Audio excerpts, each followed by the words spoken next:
Good morning to you all, and welcome to our Bible study from the Plainfield Christian Science Church Independent. This morning it is Saturday, November 5th, 2016, and our moderator today is Jeremy from New Jersey. All right, good morning, everyone. I'm going to read from Mary Baker Eddy, Her Spiritual Precepts by Gilbert Carpenter. The Bible consists of that which came to man from God, recorded down through the ages. Therefore, it would be permissible to call whatever came to man from God the Bible. It is for this very reason that Mrs. Eddy was justified in linking science and health with the Bible, because the former is the present-day revelation of God to man. Science and health is like a spade, which, when thrust into the garden of the Bible, breaks up the crust that has been formed down through the centuries and enables it once more to put forth the rich spiritual fruitage that it is capable of growing. Great, thank you. Gilbert Carpenter always has really good things. Yes, he does. So, and before I say any more, I would like to thank Linda. She came up with most of the questions, and also the subject in general. So, thank you. All right, the topic is setting the battle in array. And the first question is, who were Abijah and Jeroboam?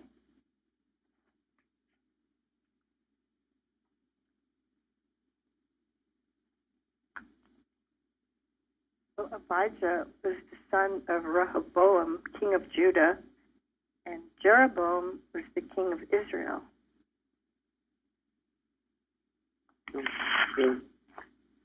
And Jeroboam was the first king of the, I guess we should say, the newly divided kingdom. And I believe he was actually the cause of it, because he set up, instead of having everybody come to Jerusalem once a year, he had everybody go to the far ends of the kingdom, two different places. And it caused a religious disunity. So you had Judah versus Israel.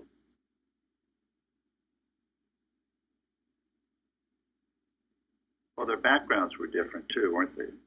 Because Abijah was the grandson of Solomon and the rightful heir to the throne, if you will, of all of Israel.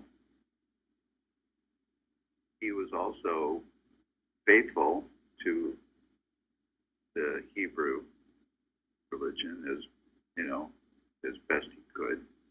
He was faithful to the one God. Jeroboam was the son of the servant, Solomon. He was kind of an ambitious opportunist. He used deceit to gain support. Promised them hope and change. I read that he was, Jeroboam, as a young man, was the supervisor over various public works in Jerusalem for King Solomon. Correct. Yes, he was very skillful. But he became very disturbed, and of course when he came back, he went to Egypt because he was starting to revolt already because of all the taxes. Yeah, he was kind of a rebel. But it was the excessive taxation that opened the door for this opportunist to look for a chance. Like you had said, back in the times of Solomon, he was very extravagant. There were impositions put on the public that they didn't like, that Jeroboam was trying to do his thing, but he was found out and he sent back to Egypt, where he had an alliance with Shishak, the Egyptian king. And then the father of Abijah, Rehoboam, during his time, Shishak actually approached Judah to take him over, except they had a little reformation, and God saved them. Jeroboam, still the opportunist, was looking for his opportunity when Rehoboam still taxed even more heavily That was Jeroboam's opportunity to get the 10 tribes. And he did ask, he came back from Egypt and asked Rehoboam to lower the taxes. And Rehoboam I think, made a mistake, in not doing that. Yeah, because Rehoboam was the son of Solomon who inherited all this wealth and didn't earn it. And this was the subject of a Bible study several months ago. Rehoboam didn't earn it, he inherited it, and he took the bad part of the end of Solomon's reign, and made it even worse. So he kind of forced the issue. Said about him, he did evil in the sight of the Lord because he did not prepare his heart to seek the Lord. Now let's go back a little bit. King Solomon was the son of whom? David. Yes. And what was his beginning like? Solomon. He asked for wisdom. Yes. Yes, for wisdom. His beginning was quite sterling. And then what happened? He became more and more extravagant. Yeah, very, very extravagant. And he married more and more strange women. Strange women. Told not to do. Yes, and he was specifically told not to do. And they took him over. Mentally, he no longer worshipped the one God. He began to worship the foreign gods, the gods of Baal. There was a dramatic change. He, being the son of King David and starting out so beautifully, asking for wisdom, and then getting the wisdom, and then making huge palaces. I mean, if you read about it, it's astounding, all the wealth that he accumulated. And perhaps that in itself wasn't necessarily bad, except it was to great excess. But then that wasn't enough, so then he started having all of these wives. And who was the mother of Rehoboam? Father was Solomon. His mother was Maacah. Thank you. And she was one of Solomon's numerous wives. So she did not believe in the one God.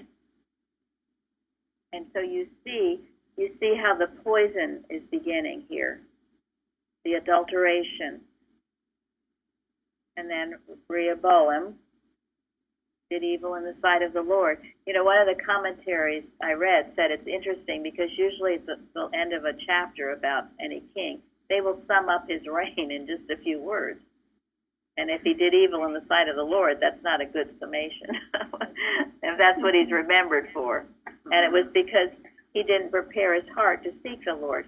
Now, the reason I'm saying this is mainly so you can relate to this story and see how the workings of evil are. And to watch. This is why we watch so much. You can start off very well. I mean, King David, that was we've talked about him. He was not perfect, but his heart was right. His summation in the Bible is a good summation. His heart pleased the Lord. But you see, then Solomon went way off track. Married not married. I don't know if they got married. Maybe they did. There were a lot of wives, so I guess so. Anyway, no longer worshiping the Lord, and then she has someone who is not seeking the Lord and really turning against. And this is Abijah's father. Abijah's father. Yeah, the thing about David is whenever he deviated, he came back. He did. The reason. Yeah, why. He had the humility to admit his mistake. Reading about the extravagance of Solomon at the end.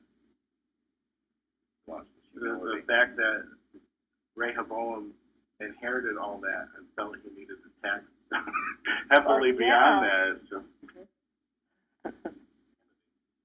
It is insanity. When there's that much greed and wealth, it is insanity.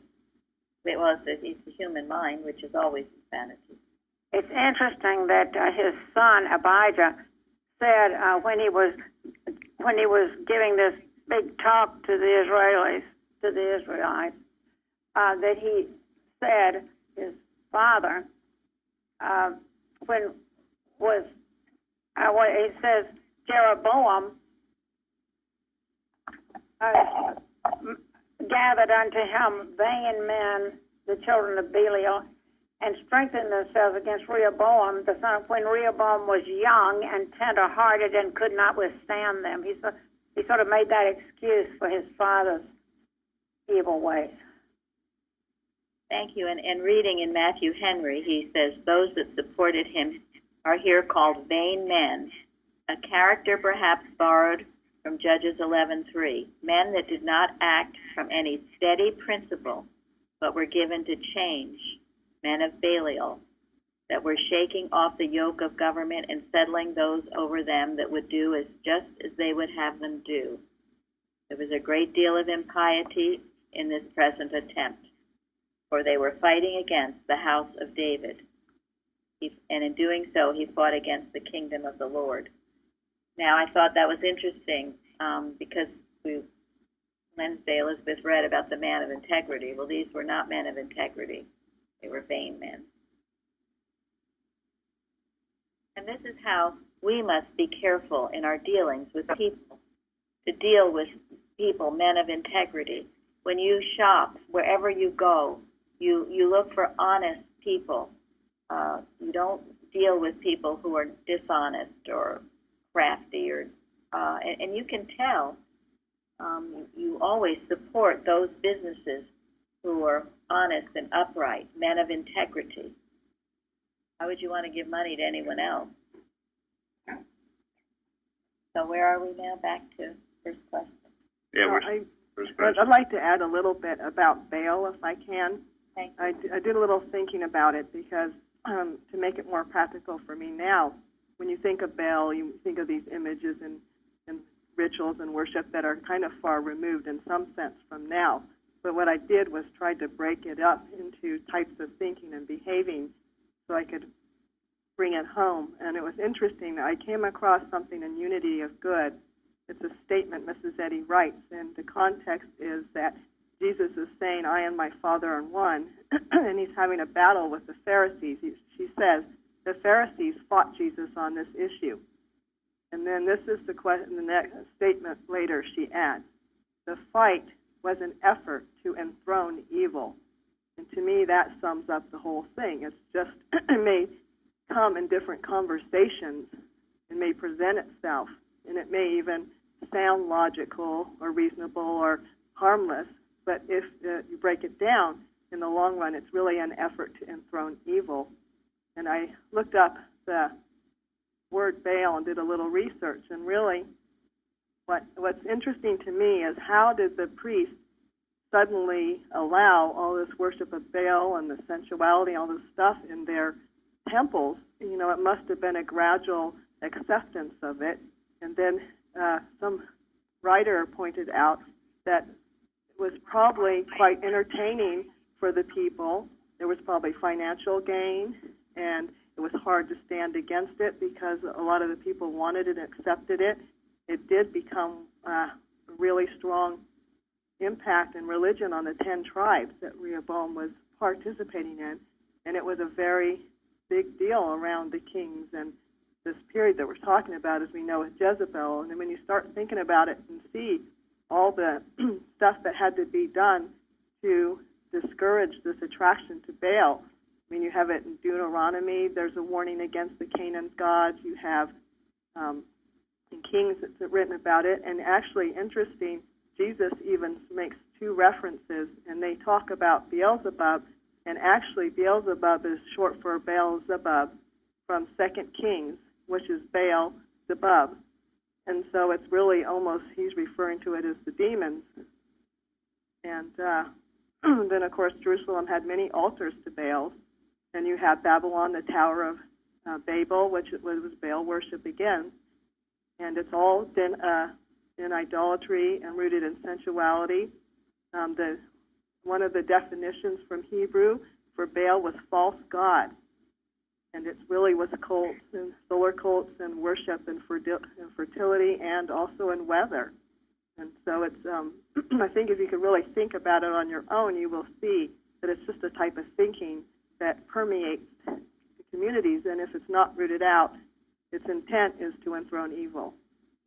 Thank you so much. That's a very good explanation.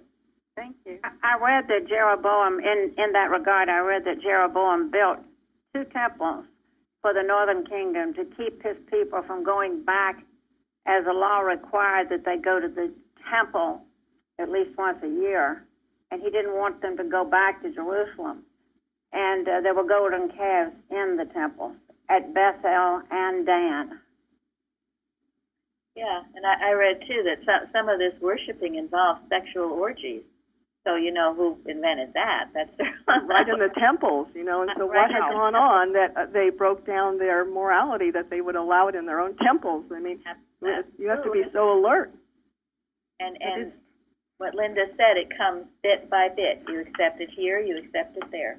Go ahead, Florence. Well, isn't it the same as the Satanic Temple, Baphomet or whatever they're building?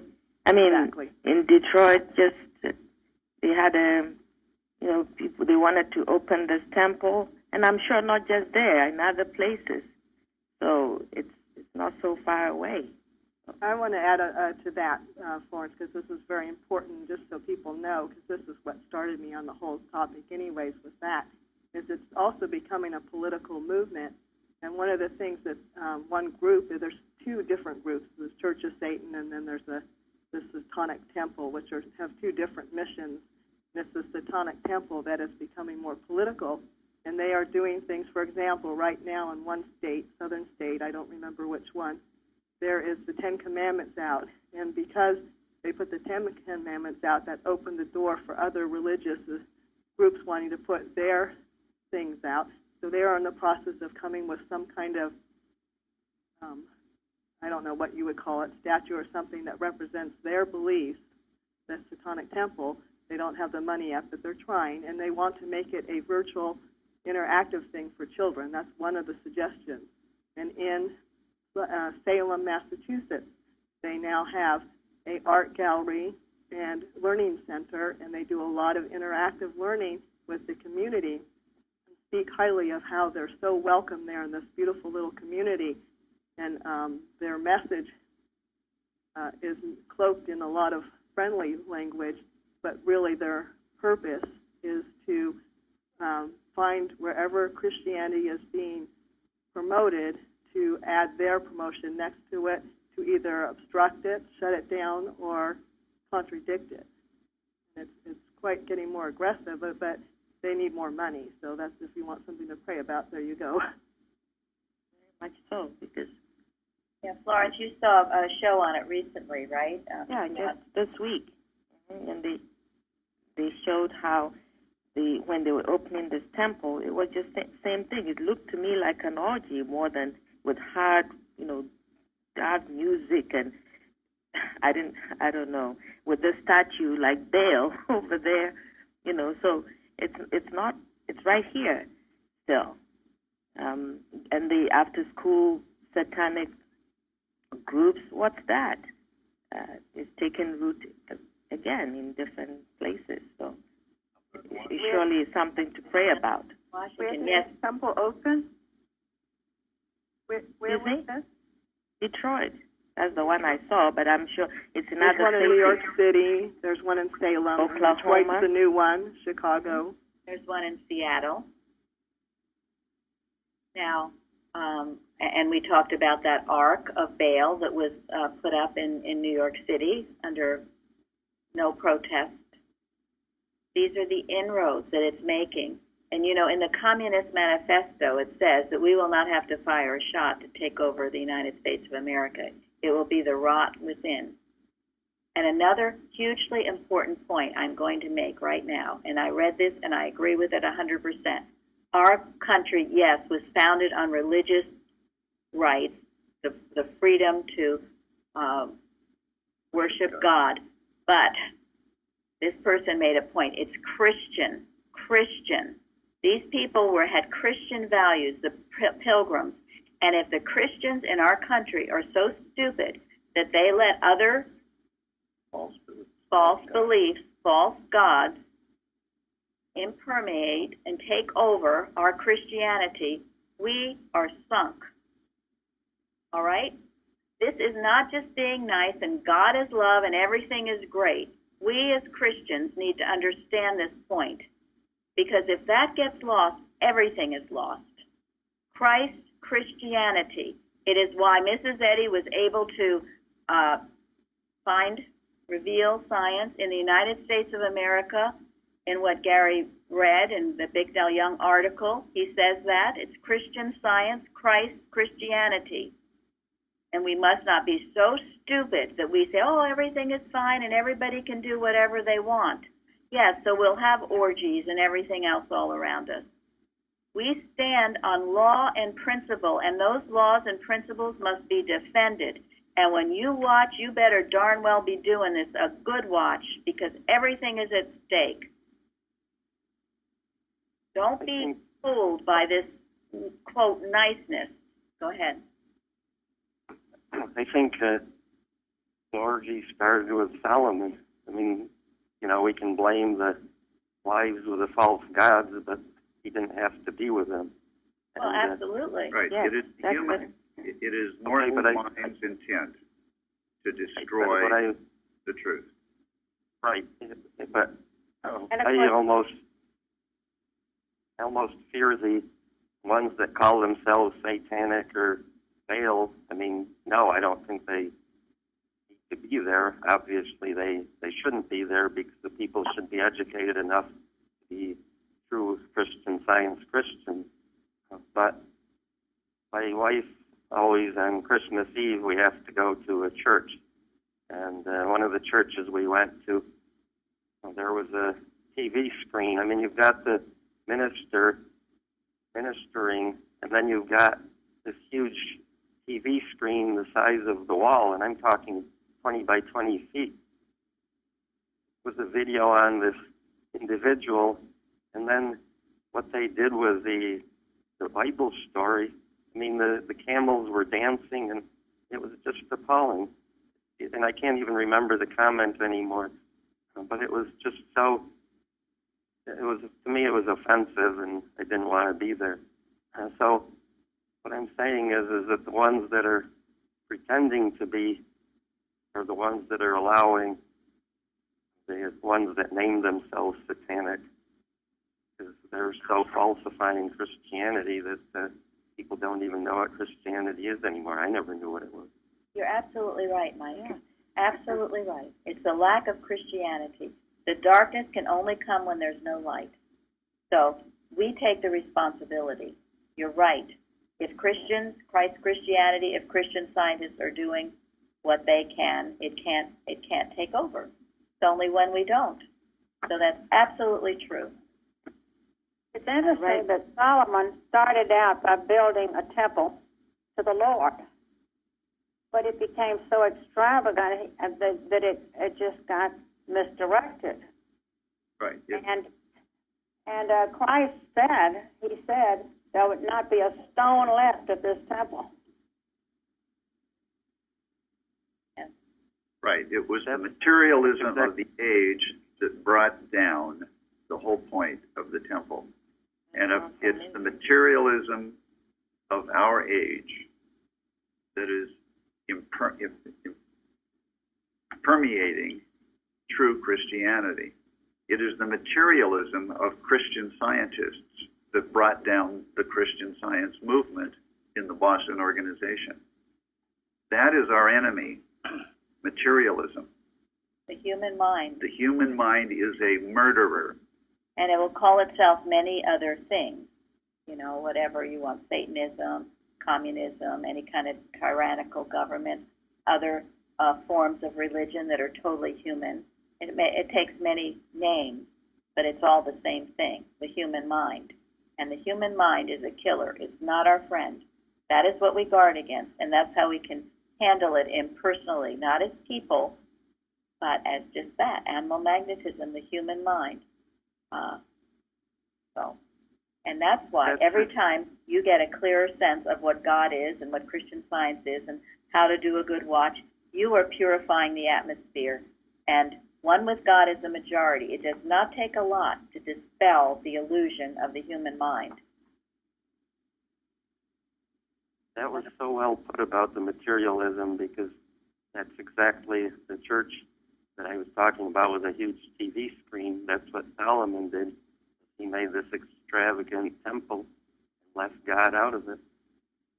When the church compromises its standards to attract more people, to attract more money, to attract more human power, then it has lost its original purpose, and it deserves to sink. And it will sink. And it will, and it is. I'd like to add something that I'd heard that Linda said in her description earlier, and thank you, Linda. That was just magnificent what you gave us. But she also said something appealed, entertaining, and perhaps there was financial gain. And that is something that I think that relates today directly. If people find something entertaining, they find it there's financial gain, they'll go for it without any regard for right or wrong. If you do that, then you've compromised your standard, like Gary had said. That may seem appealing at the moment, but its doom is around the corner. So telling too that they're trying to make that interactive thing for kids, to interact. Because Rehoboam was young and tender-hearted when they came after him. Yeah, the children, the innocence. The innocence. That's why you protect your children. Protect our children, whether you have children or not. And that's why the communists, and they're still around, and they're still plotting, they're still working. And we can't be naive to it. And this is not paranoia, conspiracy theory. This is truth. This is fact. This is that he warns us, evil. Those who would seek evil are always at work. That's why they go after the entertainment industry. Because they know they can control billions of people through the entertainment channels. And they're succeeding. Which is why we have to be very careful what we watch and what we listen to. Now everyone with your handheld entertainment device, children included, we know there's subliminal messages that come through that. It starts at an early age. So, but why stand aghast at nothingness? We talk this up to absolutely wipe it out. Because if it is not of God, it is powerless, and it has no attraction to anyone, anywhere. And if you know that this science and this truth that we have is so tremendous, it's the road to true peace and joy and love, all good things, that you would be crazy not to want it. If you know that in your heart, that is what attracts, because that is the truth.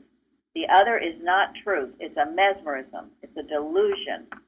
And we break it down that way and destroy it by not giving it any power, because it is not of God. And you think about it, any entertainment you think you get doing any of those things, it's fleeting joys, and you end up in a worse state than before. It leaves you feeling empty. Yes. Right. Which is why our greatest defense against any of that is the truth. It's our own conviction. Our children's greatest defense is the truth that we give them. Because it's naturally within them. Lauren? No, I was just saying it's our own conviction and dedication, reverence to the truth that, helps us to educate our children in that same way. So then we stay on track instead of the degeneration coming from within. And then, you can't really blame if we're influenced by other things. Right. Exactly. Absolutely. Many times you hear with the children, the drugs and things that they get into, it's because their parents have been doing it before them. And at the celebration, most of them were just young teenagers that, like, it looks like they've lost their way. You know, all kinds of different hairstyles and all that, and music, and just darkness, of course. But why are they there? They're looking for something. I think that's the point of all these different, the satanic things and all the different religions, is just to make people confused and not know where to go. That's how I felt before coming here. So, but I still say that if Christianity was true Christian Science, people wouldn't have to look. I think people are searching for the truth and always searching for the truth and looking for God. And when the thing that's supposed to represent God deviates from that, then they look for God in the wrong places. And I'm just thinking here with Solomon, I mean, that was a slippery road too, because part of building the temple so extravagantly was, I believe, this is thinking back, that first he used only foreign, people who had been conquered to build. Then either he or Jeroboam started using the Israelites, the Hebrew people, to do that work also. So it went from making this temple to glorify God, to enslaving their own people to glorify what? I mean, that's not Christianity or religion. No, excellent. That's a good point. And what did Mrs. Eddy instruct us about building our churches?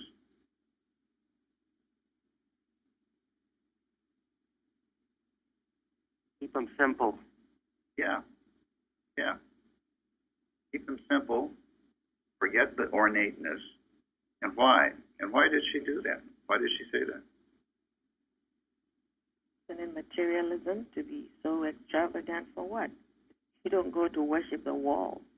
Yeah. She didn't want people to be attracted to the churches from the beauty and the ornateness and to be impressed with all the gold and the glitter. She wanted people to come to the church to be impressed by the spirituality of the people within the church, and the healing and the comfort. Yes. I think that was with Augusta Stetson where she went off. First Church of Christ Scientists, New York City, was very ornate. Should we move on? We've spent quite a bit on this. Tom, did you want to say anything about Abijah and Jeroboam? Abijah? Well, I was going to mention something about Abijah. It was written about him in Kings. But I don't know if you want to go through that now. But anyway, I think it's interesting that, he fought the Israelites and won because he turned to God. But he wasn't a perfect person. Because it says in Kings, it says here, he walked in all the sins of his father, which he had done before him, and his heart was not perfect with the Lord his God, as the heart of David his father. So, in Abijah, we have someone who's, just not perfect, but he does turn to God. So I think that's kind of interesting. Well, I'll say for me, okay, I'll do things that aren't right, and then I'll do things that are good. But don't when you do things that are not right, don't give up hope on yourself. That's part of what we do when we go through life. And so I think he's an interesting lesson because while he wasn't a good person, he did turn to God, and that helped him. And so we can look to that for hope if we feel like we haven't been so great in our life, Don't give up. Think of Abijah, who turned to God, and how that turned out. Thank you, Tom. And we never gave up on you. And you never gave up. Well, thank you. Well, no, that's a very good point of this story. it also shows, because I also see, and I saw it in myself, where as a Christian Scientist, I was living any kind of life, whatever. And yet, when I got in trouble, God, please help me. Maybe at first he did or would, but after a point, that doesn't work anymore. So I guess my point is, he kind of strayed away and wasn't leading the best life, but he did get God's help, because at that point he was doing the very best he could, and he did see the need to turn to the one God, which was at that time better than anything. But for our own selves, don't be that kind of Christian Scientist where you just think you can do anything you darn well please, and then when a problem comes up, God help me. You understand what I'm saying? Yes. So that's very fake. But be very sincere about it, Right. That's Yeah. right. What I'm saying is it has to be in your heart. Right. God knows what's in our heart. That was He was proved somewhat- because, I'm sorry, Mike. just real quick, and that was proved because his reign, Abijah's reign, was only 3 years, and actually Jeroboam, I think, lasted longer than he did. Yeah, 22 years. Who else is trying to speak? Well, he was double-minded, and this is what I found out about myself. You can't be double-minded, and that's why Plainfield's so important, because it stops that. Yes. Yeah, I mean, that's the next step over. We understand, well, he turned to God and was helped, because that was his high sense of right. Certainly a lot better than Jeroboam was. But for our own selves, that policy won't work after a while. That's why. After a while, it says, choose ye. Choose ye. What direction do you want to go? So. Right. As Eddie says, only by radical reliance on truth. At some point, I mean, it will feel radical, but we have to get there. Well, thank you, Tom. That was a good that point. was good. Go ahead. I would like to just say one quick thing, thinking about this, that first you had Israel, and then because of all this, they got divided, and the one that was not the real king became Israel, and then the rightful king became Judah. So I think that's an interesting parallel with here in Boston, because I don't actually like the term independent Christian Science, because if they're not practicing it, how can we be independent from that?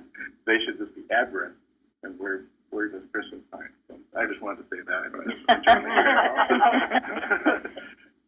Okay. So question 2. What does set the battle in array mean?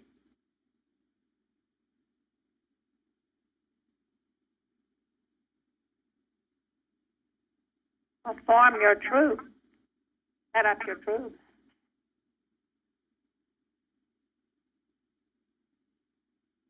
Yeah, I found the battle. it to be a fascinating thing. I looked it up last week, and in the 1828 under battle array, it says array or order of battle, the disposition of forces preparatory to a battle. And then I found another place that said the strategic arrangement of fighters and weapons in a battle. So, like materially, tactically, they probably were doing exactly the same thing.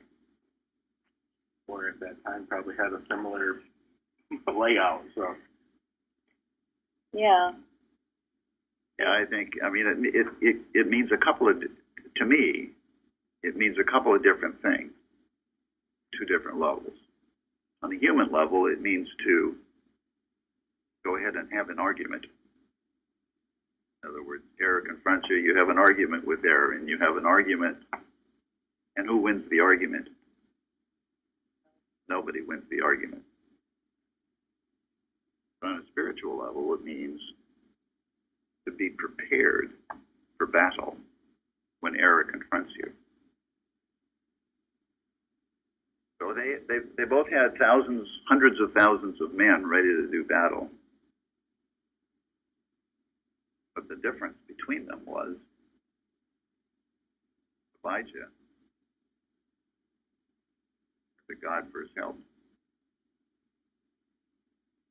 He was surrounded. Yeah, and Jeroboam had many Jeroboam more. had as many men. Outnumbered. He was very outnumbered. Very outnumbered, yes. Right. Jeroboam had 800,000, Abijah had 400,000, and yet, there you go. With God.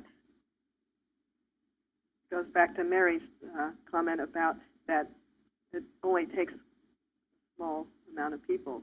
It doesn't have to. Yeah, I mean, compare with Gideon.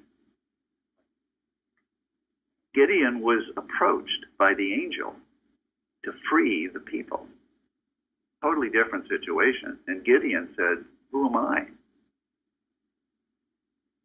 The angel said, "Don't worry."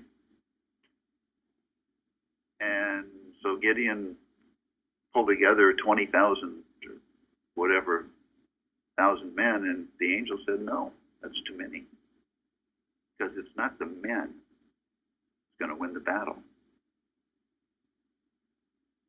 But here, Abijah wasn't quite at the point where Gideon was in terms of his faithfulness to God, in terms of his fidelity to God. So he gathered 400,000 men, thinking that that's how he was going to have to win the battle. So he was ready to argue with the error.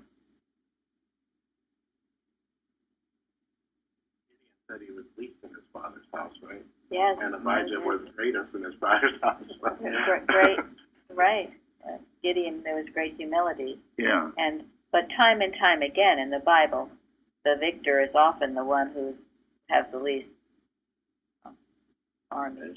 What? The least in numbers. Yeah, the least in numbers. Time and time again, proving that one with God is the majority. So the battle is the Lord's. Battle is the Lord's. And you see it in the history of the world, certainly of our nation. When the odds were way against you, us, if it was a righteous cause, if there was enough prayerful work going on, God would bring it to pass. And so it will be. Some of the British generals even recognized that during the Revolutionary War. They went back and reported that there was this scrappy group of, colonists who had nothing, bare feet. They wouldn't give up because they were fighting a cause, for a cause. My Sweetheart is Liberty by Parsons. Yes. Oh, yes, that's beautiful. He wrote that, yes. And this is what we have to feel in our hearts. We have this cause, and it's the cause of Christian Science, Christ's Christianity. We will not be defeated. And God is on our side if it's a righteous cause. And it's never a question of if God is on our side, rather, but are we on his side? And if we are on his side, then all things are possible. Abijah said, God is with us, for we are with him. Thank you. Excellent. Very good clarification. Yes. That's exactly the right answer. That's perfect timing. Thank you, Dale. I thought, as usual, here's a silly question. And then when I was reading Matthew Henry about that part, and then it came to trumpets, it was like trumpets again. It referred to Numbers 10:9, and it says in Numbers 10:9, "If you go to war in your land against the enemy that oppresseth you, and ye shall blow an alarm with a trumpet, ye shall be remembered before the Lord your God, ye shall be saved from your enemies." Then I realized how important that question was, because that was part of the array, was following God's orders. Yes, that's right. That's setting the battle in array, is following God's orders. Thank you. And all of that, very often in the Bible, it's music or singing or trumpets. Music is a mighty power. Let's not forget that either, because it's an expression of God when you're praising God. That it gave them hope and authority. That's why we sing our hymns. That's why when you're feeling depressed or down, you sing or make music, make joyful noise unto the Lord. Very liberating and freeing. Many battles were won that way. It does set a positive expectation, doesn't it? Blow the trumpet before the battle. It's hard to be depressed and make a joyful noise. That's it. Well, it reminds me of, Jesus and his healing and his teaching. Before each of his healings, he thanked God, didn't he? So before each of these battles, the Israelites, they blew the trumpet. Acknowledging the presence and power of God. Said that they sounded the trumpets, they relied on the God of their fathers, they cried unto the Lord, all of those things. When you're in a precarious spot, whatever that spot might be, remember these things. That's how you get out of it. You can do it individually or as a nation.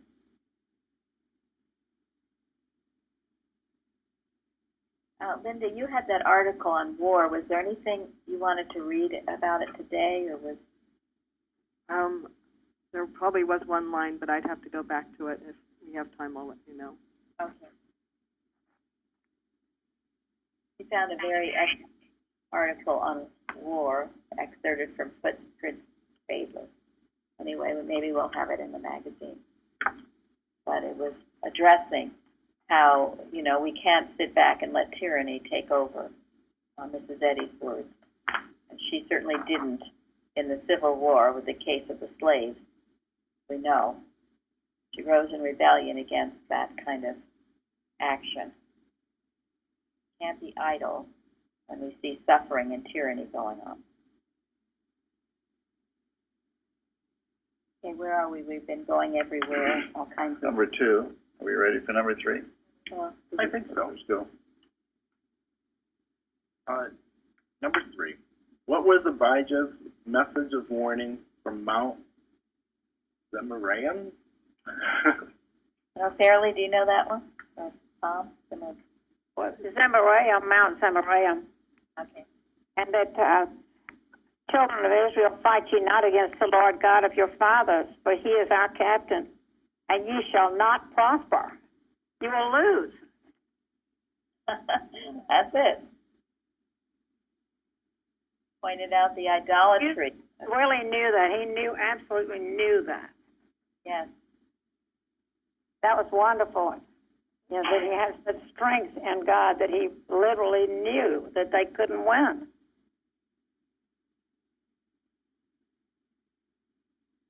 And that is what must be our attack mode. We just know it. And we know it because we're living it and demonstrating it moment by moment. If you are not, it's very hard to conjure it up the last minute. You live it. That's how Christ did his healing work. Living it moment by moment. And you know it. You're proving it in all little ways in your life. So he pointed out their idolatry. I guess there were some priests who had migrated to Judah in support of him, true priests. His kingship belonged to the house of David, not to Jeroboam. And fighting him was like fighting the Lord. That's what we have to know too.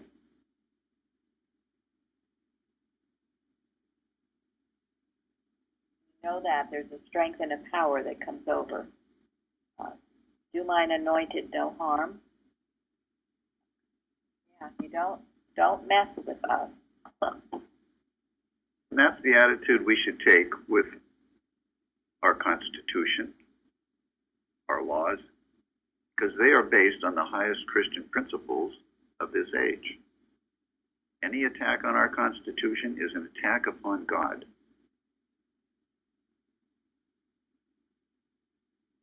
That's actually really close to what Mrs. Eddy was really writing in her article. war. If you want, I can read the quote. Okay, thank you. It fits in perfectly to what he's saying. And she says, "And the divine love that leads impersonally will not spare the rod that blesses the nation and the people, while it breaks the will of nations, whose codes and creeds withhold by any means human rights, the rights of conscience, of self-government, of freedom to serve God and to bless mankind in the manner that accords with divine law, and by its fruits is proven to sustain this relation to eternal justice." And then she goes on that if you don't, if you have unjust legislation, that we should, quote, tremble for prosperity and expect the reward of iniquity to follow in obedience to inevitable, irresistible right, end quote.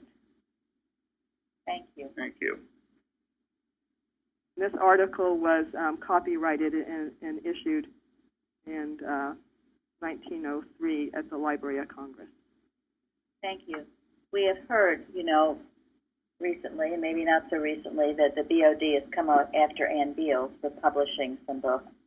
I don't know if any of you know any specifics about that, but we have to be very careful in everything that we do and produce to know that it's totally legal. But they rattle their chains and try to suppress things that are very important for all mankind to know about. And that, too, will have to fall on its own sword, because if it's not of God, it cannot prosper. It cannot. But we have to have this attitude that we know this truth and nothing can rise up against it. And as Gary said, our Constitution, if you read the history of our country, really read it and study it and not just superficially take hearsay, you will know what we are based on. The laws of Christianity, our forefathers were Christians, and they prayed over everything that was done. They've been through this bloody war. Those laws have been proven to be good and secure laws.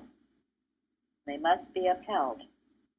And while we're on this subject, I'm going to read excerpts from the final paragraph of this same article that Linda read from, if that's okay with you, Linda. Absolutely. Go ahead. She goes on to say, Mrs. Eddy writes, "We as a people have a right under the laws of our nation to worship God according to the demand of Christ, heal the sick, cast out evils, and according to the demands of our own conscience, disciplined and elevated, to worship God as divine love, not a partial tyrant force obtaining a few of the creatures of his creating to escape from his wrath and find salvation." She is acknowledging that it was under the laws of this nation that Christian Science was able to be discovered and presented to the world. And then she goes on to say, "Our forefathers purchased through their blood the life of this nation. Shall it be bartered for a false religion or a prescriptive, inane system of medicine?" There was no question in her mind what the purpose of the United States was and the value of the laws of that our country was established under. Someone told me recently, because we actually was on our watch message Thursday, that prayer of Mrs. Eddy's for the country was dated. Nothing Mrs. Eddy says is dated. This is the truth. This is the truth. It was true then. It is true now. These are laws that exist. They're immortal laws. They are immortal laws. And in our government, in voting, with this election coming up, what I look for is who is going to support the laws that are going to support Christ's Christianity and our Constitution. That's what you look for, because there's so much other stuff that can be so confusing. But if that is preserved, everything is preserved. We have to have the right to worship our God. We have to have the right for Christianity. And this is not an attack on anybody else. This is the truth. And you know it as Christians. You know it. You know this is true. So, thank you. That was an excellent article for you to have found, Linda, and I thank you so much for it. So we set the battle in array. I often hear that expression. Usually when you're starting an argument with someone, that's, oh, they set the battle in array. Okay, well, we're lined up. We're in armor on, to fight the good fight, and with God on our side. One with him is the majority. That's interesting. When Jesus goes up on to the mountain, it says when he was set, then the disciples came to him. I always wondered what it meant for him to get set, but I guess that's it. Just getting right with God, getting ready to do what he needs to do. Mm-hmm. So did we discuss thoroughly what was Abijah's message of warning? Yes. I also found that he says God is with us as our head and leader. And for that, he knew God was doing it. Thank you. Well, and I also thought, Abijah, here he was being attacked by Israel. He showed compassion towards them. He loved them. He was trying to warn them. He didn't want to fight. These were his brothers and cousins, and these used to be part of the same nation. Thank you. And that is always the way. Compassion and love. And with this principle, that must always be. Yeah, and you warn, if there's ever any disagreement, you let it be known what it is. You do everything you can to warn the person or tell them of the differences. Only then, if they won't listen, you have to go to other means. But so much can be prevented by our mental work, by our prayers, by our knowing this truth, by knowing that anything that is unlike God is not the truth, and it will fall on its own sword. It will. We don't have to know who it is or why or anything else. Just enforce that law, because only God knows. Only God. I mean, everyone talks a good game.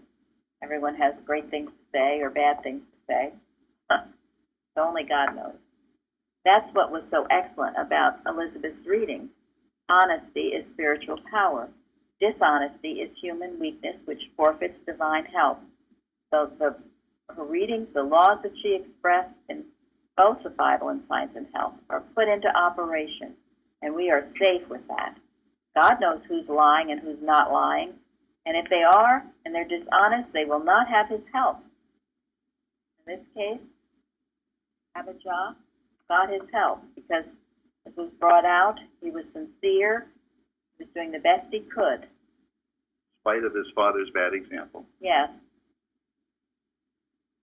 Despite the fact that even the nation was not perfect, and he was not perfect, as Tom brought out.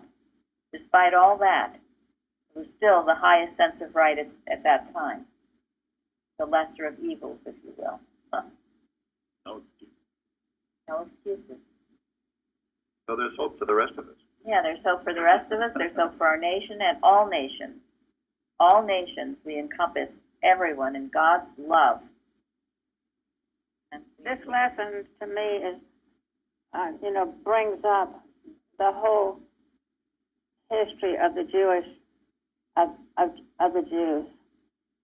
And the 10 of the tribes broke away, 10, the lost tribes, and just 2, Benjamin and Judah, remain. And then the whole history as it's gone on, with the return of the Jews, it's a very interesting lesson. It is. And I know Fairley was saying, how much she looks forward to the Bible study and learning more and studying. And I'm so grateful for it, too, because with all the stuff that goes on in the world, all this TV and entertainment, it's so good to be able to be directed to this truth, to the Bible to find some help, to be studying these, to filling our thought up with this, and not all of this other garbage, which is really what it is. So thank God we have this to do and to think about. So are there any questions or comments on this lesson? Having been in the other system, it's futile. Christian Science is the only solution. We know that to be true. We have to be true to what we've proven in our own heart. Anybody else? I would like to say that if anybody has any trepidation about doing a Bible study, there's so much support. You have nothing to worry about. Yeah, we need more people to sign up. Yeah. Tom, thank God, is always willing to step in. Well, thank you, Jeremy. You're taking time out of your busy schedule Yes, to do this. that's Thank it. you. We have a lot of wonderful volunteers for November, though, so I really appreciate it. A lot of Yeah, people good. stepped Yeah. up, so thank you. Well, thank you all. Yes, thank you for all your volunteering, your contribution, all that you're doing to further this mighty mission. Well, thank you all. Thank you. Thank you, Jeremy. Thank you. Thank you. Thank you.